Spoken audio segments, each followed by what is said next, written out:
Oke Lur, selamat datang di Alur. Di video kali ini, aku akan berbagi pengalaman membaca novel dengan genre fantasi yang ditulis oleh penulis Indonesia. Dulu, novel ini sempat viral di kalangan reviewer atau bookstagram gitu, yaitu novel Tiga Dunia Sang Pencuri karya Rama Nugraha yang diterbitkan oleh penerbit Histeria. Novel Tiga Dunia Sang Pencuri menceritakan tentang Datan Woodward yang ketika berusia 7 tahun bertemu dengan Anna, yang mana pada saat itu kondisi seluruh pengunjung pasar malam dibuat tak sadarkan diri oleh Anna, kecuali Datan.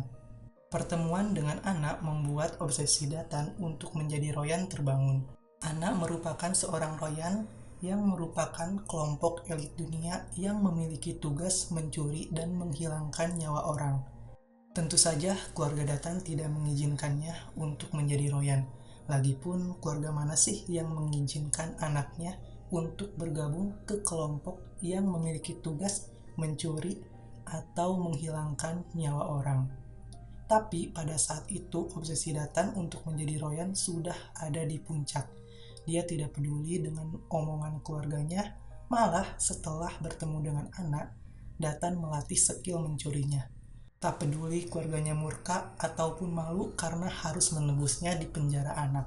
Sampai Matan Woodward menyerah untuk melawan betapa keras kepalanya Datan. Pada akhirnya, karena Matan tahu untuk menjadi Royan bukanlah sesuatu yang mudah, dia melatih Datan bela diri.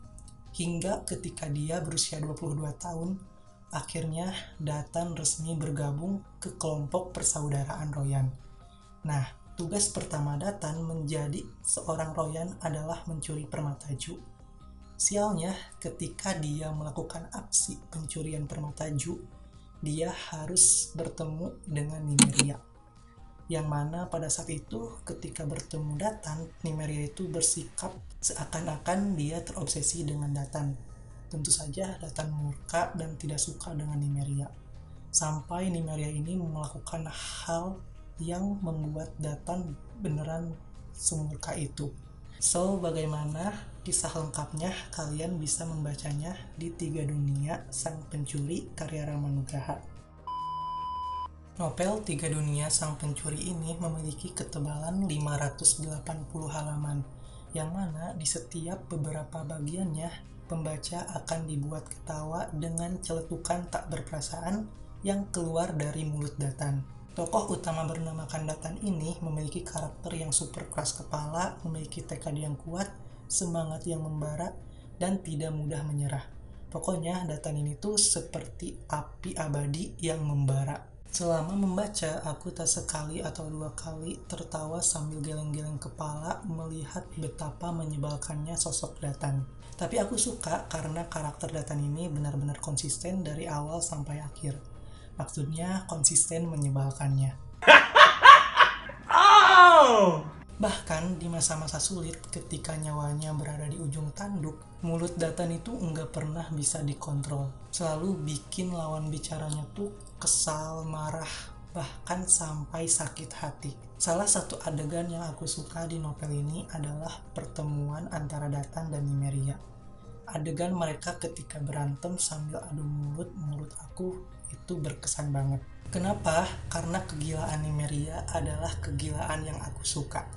Coba kalian bayangkan, sosok Datan yang keras kepala harus berhadapan dengan sosok Nimeria yang sifatnya itu ngeyel dan suka memaksa. Nah, aku pikir karakter yang bertolak belakang ini adalah kombinasi karakter yang menarik. Maka dari itu, aku menyukai karakter Datan dan Nimeria, apalagi ketika mereka ada dalam satu scene. Kemudian, untuk diksinya sendiri ya seperti novel fantasi pada umumnya. Narasinya agak padat karena penulis harus memperkenalkan dunia yang diciptakan dalam novel ini. Jadi di novel ini tuh terdapat istilah-istilah baru seperti nama-nama makhluk, nama-nama daerah, nama-nama senjata, bahkan ke nama-nama makanan dan minuman. Jadi kadang aku juga kalau baca tuh suka lupa gitu kan dengan istilah-istilah baru itu. Meskipun begitu, Mungkin terkadang aku merasa sedikit bosan saja dengan narasi yang padat dalam paragraf yang panjang. Padahal untuk ritme perpindahan waktu, kayak misalkan dari datan kecil ke datan dewasa, terbilang cepat. Mungkin karena aku bukan tipikal pembaca yang suka dengan narasi yang padat, jadi ya, selama membaca novel ini, aku ngerasa sedikit bosan. Tapi, jika teman-teman menyukai novel fantasi, apalagi high fantasi seperti novel ini, mungkin teman-teman akan menyukainya. Atau mungkin narasi di novel ini tuh tidak ada apa-apanya ketimbang novel fantasi yang pernah kalian baca sebelumnya. Karena saking seringnya kalian membaca novel fantasi. Pesan yang bisa diambil dari novel ini, kita bisa memetiknya dari karakter Datan yang mempunyai tekad dan semangat yang besar untuk menggapai tujuannya. Meskipun tujuan Datan di novel ini emang agak lain, tapi kita bisa menerapkan hal itu ke hal-hal yang positif.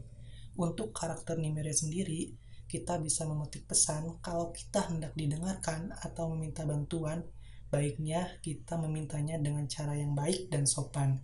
Nah, gilanya di novel ini, Nimeria melakukan itu dengan sifat yang berkebalikan, alias yang kurang baik lah, gitu kan. Bahkan sampai Datan tuh kesel, bahkan sampai murka juga, gitu. Meskipun pas aku baca di halaman-halaman terakhir emang rada out of topic sih si Nimeria ini, apalagi ketika dia menjelaskan apa yang dia lakukan kepada Datan. Nah, buat teman-teman yang sudah baca novel ini, boleh banget untuk berbagi pengalaman membaca kalian di kolom komentar. Mungkin sekian resensi kali ini. Mohon maaf bila ada kesalahan atau kekurangan. Jangan lupa untuk like, komen, dan subscribe supaya kita bisa bertemu lagi di video-video selanjutnya. Bye-bye.